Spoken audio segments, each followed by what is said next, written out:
আল্লাহর নামের জিকির করে, আমার আল্লাহর নামের জিকির কইরা ক্ষান্ত নয়, আমার আপনার নবীর প্রতি দুরূদের আমল করে। আরেকটু জোরে কোন। হযরত ঈসা রূহুল্লাহ সঙ্গে সঙ্গে আল্লাহর গোলামের দিকে তাকায়া বলেন, আমার আল্লাহ কেমন কারিগর। এক তো হলো পাথর, পাথরের মাঝখানে একজন আল্লাহর গোলাম। হায়রে, এমনে তাকায়া দেখে পাথরের ভিতরে একটা আঙ্গুর গাছ। এই আঙ্গুর গাছের আঙ্গুরের থোকনা আল্লাহর গোলাম আবেদকারী বান্দার মুখ বরাবর ঝুলে আছে। হঠাৎ করে ঈসা রূহুল্লাহ আল্লাহর গোলাম রে বলে, ও আল্লাহর গোলাম, এই পাথরের ভিতরে তুমি কতদিন যাবত বসবাস করো? আল্লাহর গোলাম ভিতরে থেকে ডেকে বলেন, ওগো আল্লাহর পয়গম্বর, আমি এমন 50 বছর, 60 বছর, 70 বছর, 80, 90, 100 বছর নই, আমি 200 বছর নয়, আমি আল্লাহর গোলাম এই পাথরের ভিতরে আজ বিগত 400 বছর যাবত আমি বসবাস করি। আরেকটু জোরে জোরে। কত বছর?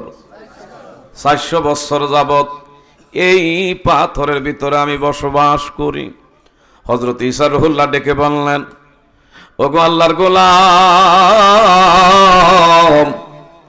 এই পাথরের ভিতরে আপনি 400 বছর যাবত বসবাস করেন, আপনি কি খান? ক্ষুধা লাগলে আপনি কি খান? আর আপনি কি করেন এই পাথরের ভিতরে থেকে? আমি আমার আল্লাহর নামের তাসবিহ আদায় করি। আর নূর নবী, আখির নবী, আমার আল্লাহর বন্ধু রহমাতাল লিল আলামিনের উপরে বেশি বেশি করে দুরূদের আমল করি। চিৎকার মেরে বলেন মারহাবা। আমরা ধন্য গো রাসূল তোমাকে পেয়ে, বলেন ধন্য গো রাসূল তোমাকে পেয়ে। এই নবীর উম্মতে আপনারা খুশি না বেজার? তাইলে ফারেন চাই না ফারেন মুখটা একটু লাড়াছাড়া দিবেন, যাইনি লাড়বেন না। বুঝা গেল নবীর উম্মতে আপনি বেজার আছেন। বেজার আছেন কেহ? এই নবীর উম্মতে একে একে বেজার, একটু হাত বাড়াইয়া দেখাই একজনে বেজার। এই যে বললাম না ওয়াজ হইতে আছে, কিন্তু আপনারা জোশর লগে হুশারে খালি ওয়াজ শুনতে আছেন। এই নবীর উম্মতে আমরা খুশি না বেজার? যদি খুশি হন, জিক্রুল আম্বিয়াই মিনাল ইবাদাতি ওয়া জিক্রুস সালিহিনা কাফারা। নবীর শানে আমার বাবারা, বন্ধুরা, কোন নাতে রাসূল গাওয়া এটা ইবাদতের মাধ্যমে সওয়াবের দ্বারা বর্ধিত কইরা দিবেন কে? আরেকটু জোরে বলেন কে? আর আউলিয়া কেরামের আলোচনা করলে গুনাহ মাফির কাফারা আদায় হবে। কাজে যারা পারেন আমার লগে বলবেন, না পারলে একটু গুনগুন করবেন। আমরা ধন্য গো রাসূল তোমাকে পেয়ে, আর হবে ধন্য। এই যেটা ঠোঁট লড়ে না, বুঝা গেল নবীর উম্মতে বেজার আছে। আর হবে ধন্য তোমার উম্মত হয়ে, আর হবে ধন্য তোমার ইয়া রাসূলুল্লাহ, ইয়া হাবিবাল্লাহ, বলেন ইয়া রাসূলুল্লাহ, ইয়া হাবিবাল। আমরা ধন্য গো রাসূল তোমাকে পেয়ে, আর হবে ধন্য তোমার উম্মত হয়ে, ইয়া রাসূলুল্লাহ, ইয়া হাবিবাল, বলেন ইয়া রাসূলুল্লাহ। তোমার উম্মত হতে চেয়েছিল সকল নবী, তাই তো তোমার প্রেমে ঝুঁকে পড়েছে সৃষ্টির সবই, সৃষ্টির সবই। তুমি সেই নবীর উম্মত হতে পেরেছি, মোরা সেই নবীর উম্মত হতে পেরেছি। বলেন ইয়া রাসূলুল্লাহ, ইয়া হাবিবাল, মারহাবা ইয়া রাসূলুল্লাহ, ইয়া হাবিবাল। আমরা ধন্য গো রাসূল তোমা, আরো বেশি ধন্য তোমার উম্মত হয়ে, বলেন আরো বেশি ইয়া রাসূলুল্লাহ ইয়া হাবিবাল। চিৎকার মেরে বলেন না মারহাবা। এই নবীর উম্মতে আমরা খুশি, কথা জোরে বলেন ঠিক না ঠিক। আমার আল্লাহ কোরআনুল কারিমে বলেন ওয়ালাকির রাসূলুল্লাহি ওয়া খাতামান নাবিয়্যিন, আমার নবী শেষ নবী। বাবারা বন্ধুরা, আনা খাতামান নাবিয়্যা লা নাবিয়্যা বাদি, আমার নবী শেষ নবী। যারা আমার নবীর শেষ নবী মানবে না, তারা যদি নামাজ পড়তে পড়তে কপালের মধ্যে কালো দাগ লাগায়, একবার না বারবার যদি হজ করে, এরা যদিও দান খয়রাত করে, মাদ্রাসা করে, মসজিদ করে, আমার ভাইরা তাসবিহ তাহলিল যত কিছুই করুক না কেন, কিন্তু আমার নবীরে যদি আখিরি এবং শেষ নবী মনে না করে, আমার বাবারা বন্ধুরা, সে কোনোদিনও মুসলমান হতে পারে না, সে ইমানদার হতে পারে না, সে বিনা দলিলে আমার ভাইরা কাফের। আর এর যারা কাফের বলবে না, হেও কাফের, যারা সেল্টার দিবে তারাও কাফের। বর্তমান আমাদের এই দেশের মধ্যে একটা বড় ফিতনা, আমার ভাইরা গোলাম আহমদ, মির্জা গোলাম আহমদ কাদিয়ানি গত কয়েকদিন আগে পঞ্চগড়ের জমিনে আমার নবীর শেষ নবী তো মানে না, এমনকি খতমে নবুয়তের আন্দোলনে নবীর পক্ষের ব্যানারে যখনই ময়দানে নামছে, আমার নবীর কিছু পাগল এমন আশিকে রাসূলের, এমন বাবারা বন্ধুরা বুকের মধ্যে তাজা গুলি করে দুইজনরে নবীর পক্ষে শাহাদাত বরণ করাইছে। বলেন তো, যারা সেল্টার দিল আর যারা আমার নবীর শেষ নবী মনে করে না, এই দুই দলে হলো কাফের। কথা বলেন ঠিক না ঠিক? আরো জোরে বলেন কথা ঠিক না ঠিক? আজকের এই বালুশাহর থেকে আমরা জানায়া দিতে চাই, আমার নবীর পরে নবী নাই, সংসদে আমরা আইন চাই। আপনারা চান কি চান না? না কোনো বেজার আছেন কেউ? আমার নবীর পরে নবী নাই, আপনারা বলবেন সংসদে নবীর পরে নবী নাই। আর ধরে নবীর পরে নবী নাই, কাদিয়ানি কাফের, কাদিয়ানিদেরকে অমুসলিম ঘোষণা করতে হবে। আবার জোরে বলেন, কাদিয়ানিদেরকে অমুসলিম ঘোষণা করতে হবে। চিৎকার মেরে বলেন মারহাবা। আমরা কি এটা চাই কি চাই না? যে না চাইবো সে যত বড় নামাজওয়ালা হোক, সে কাফের। কি বলেন কথা ঠিক না ঠিক? নবীর সাথে কোন দুনিয়ার বাবারা বন্ধুরা, আমরা যে যে দলের অনুসারী হই না কেন, নবী কিন্তু সবারই। কথা জোরে বলেন ঠিক না ঠিক? আমরা যে যে মতের হই না কেন, পথের হই না কেন, আমার নবীকে নিয়ে যদি কটাক্ষ করে, আমার নবীকে নিয়ে কেউ যদি গালি দেয়, আমার বাবারা বন্ধুরা, এই বুকের মধ্যে কেমন জাররা পরিমাণ রক্ত থাকতে আমরা কখনো নবী বিদ্বেষীদের সাথে আপোষ করতে চাই না, মাথা নত করতে চাই না। আমরা নবীর পক্ষে প্রয়োজনে জীবন দিতে চাই। বলেন ঠিক না ঠিক? কে কে চায় একটু দুই হাত বাড়ায় দেখাই।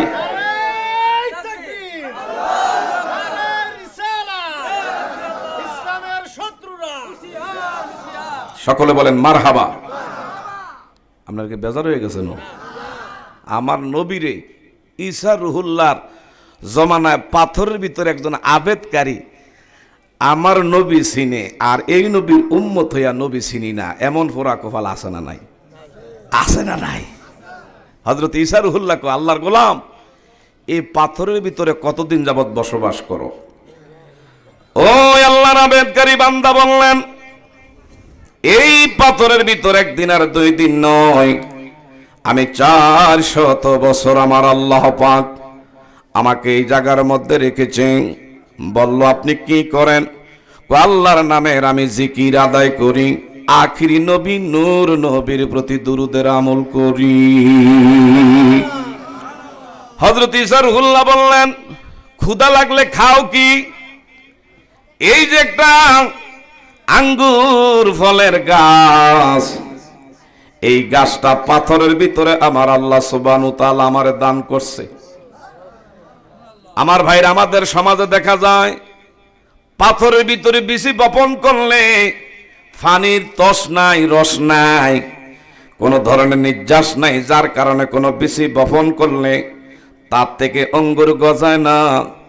আমার ভাইরা সারা রোপণ করলে সেই জায়গার মধ্যে কিছুর আশা করা যায় না, কিন্তু আমার আল্লাহ ইচ্ছা করেছে পাথরের ভিতরে এমন সে আঙ্গুরের ফলের গাছ, আঙ্গুরের থোকনা আল্লাহর গোলামের মুখের কাছে দিয়া রাখছে। ক্ষুধা লাগলে আমনি ভাবে ওনার মুখের মধ্যে ফল চলে যায়। চিৎকার মেরে বলেন মারহাবা। হযরত ঈসা রূহুল্লাহ বলে, আল্লাহ আমারে তুমি তাহলে কেন নবুয়তি দিছো? আমারে কেন তুমি ইনজিল কিতাব তুমি আমার দান করছো? 400 বছর যেই লোকটা পাথরের ভিতরে থাইকা আখিরি নবীর দুরুদের আমল করে, শুধু তাই না আপনার নামের জিকির করে, নিশ্চয় নিশ্চয় ওই নবী অনেক বড় দামি নবী। সুবহানাল্লাহ কইতেন না? আমার ভাইরা জিবরাইল আমিন বললেন, জিবরাইল আমিন বললেন, এ ঈসা রূহুল্লাহ আল্লাহর পয়গম্বর, আখেরি নবীর উম্মতের ব্যাপারে আপনি কি জানতে চান? আপনার আবেদকারী আল্লাহর গোলাম 400 বছর পাথরের ভিতরে থাইকা আল্লাহর ইবাদত কইরা যে সওয়াবের বাগী হইছে, আখেরি নবীর উম্মতি মুহাম্মাদি লাইলাতুল বারাতের রাত্রে যদি কিছু সময় গোলামি করে, এই ব্যক্তির 400 বছরের চেয়ে উত্তম নেকি লাইলাতুল বারাত, যেটা আমাদের কাছ থেকে কয়েকদিন আগে গত হয়ে গেছে। আখির নবীর উম্মত যদি রাত্রের কিছু অংশ লাইলাতুল বারাতের রজনীতে গোলামি করে, এই 400 বছর আবেদকারীর ইবাদতের চেয়ে আখিরি নবীর উম্মতের এমন লাইলাতুল বারাতের রজনীর আমল অনেক দামি। আরেকটু জোরে কন্যা আমার বাবারা, বন্ধুরা, হযরত ঈসা রূহুল্লাহ কয়, হায়রে মুসা নবীর উম্মতি মুহাম্মাদিরা 2 থেকে 2500 বছর লম্বা দীর্ঘ হায়াত পাইতো। ঈসা রূহুল্লাহর ওনার উম্মতের আমার ভাইরা 1200-1500 বছর লম্বা হায়াত পাইতো। ঈসা রূহুল্লাহর কথা শুইনা জিবরাইল আমিন ডেকে বললেন, ওগো আল্লাহর পয়গম্বর,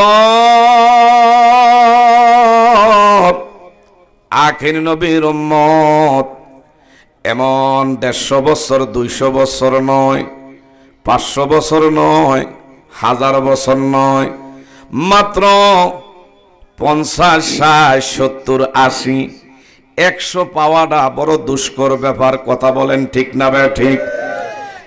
বাবারা, বন্ধুরা, হযরত ঈসা রূহুল্লাহ কয় মাত্র 50, 60, 70, 80, 90, 100 এমন নগণ্য সময় হায়াত পাইয়া এরা কেমনে এমন আল্লাহ রাব্বুল আলামিনের নৈকট্য, আল্লাহর সান্নিধ্য, জান্নাতের আশা তারা কেমনে করবে? হযরতে জিবরাইল আমিন বলে, এগো আল্লাহর পয়গম্বর, আপনার উম্মতেরা 1000 বছর বেঁচে যে ইবাদত কইরা যে সওয়াবের বাগী হয়, আখিরি নবীর উম্মত যদি লাইলাতুল কদরের রাত্রে কিছু সময় আল্লাহর গোলামি করে, 1000 মাসের চেয়ে এমন সে উত্তম নেকির ভাগী আমার আল্লাহ রাব্বুল আলামিন তার আমলনামা দিয়ে দিবি। আমরা খুশি না বেজার? আর একটু জোরে বলেন, খুশি না বেজার? আমার ভাইরা, গভীর মনোযোগ। ঈসা রূহুল্লাহ আল্লাহর পয়গম্বর চোখের পানি ছেড়ে দিয়া বললেন, ইয়াকি জিবরাইল, আমারে কেন খামাখা আমার আল্লাহ সুবহানাহু ওয়া তাআলা নবুয়তি দিল? কেন আমারে ইনজিল কিতাব দিল? আমারে শুধু এই ইনজিল কিতাব আর নবুয়তি না দিয়া যদি আখিরি নবীর উম্মতি মুহাম্মাদি আমার বানাইতো, আমি ঈসা এই নবুতি পাওয়ার চেয়েও বেশি আখির নবীর উম্মত হইলে আরো বেশি খুশি হইয়া যাইতাম। আমাদেরকে বিনা দরখাস্তে নবীর উম্মত করছে, আর নবী হইয়া আমার আপনার দলের অন্তর্ভুক্ত হওয়ার জন্য দরখাস্ত করছে এমন নবী পয়গাম্বরগণ। কথা জোরে বলেন ঠিক না বে ঠিক? আমার ভাইরা গভীর মনোযোগ। ঈসা রুহুল্লাহ ইনি চতুর্থ আসমানে বিদ্যমান। পৃথিবী আমার বাবারা বন্ধুরা কিয়ামত হওয়ার, ও বাবারা বন্ধুরা, 40 বছর আগে এই পৃথিবীতে হযরত ঈসা রুহুল্লাহ আমার আপনার দলের অন্তর্ভুক্ত হইয়া পৃথিবীর বুকে আগমন করবে। তাহলে কত বড় আমি আপনি ভাগ্যবান। এতে করে আল্লাহর দরবারে শুকর আদায় করে বলেন না আলহামদুলিল্লাহ। আর আমার বাবারা বন্ধুরা, কেমন নবীর, কেমন আমি আপনি উম্মতি মুহাম্মাদি, আমার দিকে তাকান। এই নবী চিনলাম না। আমার নবীজির কলিজা টুকরা একজন সাহাবী, যিনি সম্ভ্রান্ত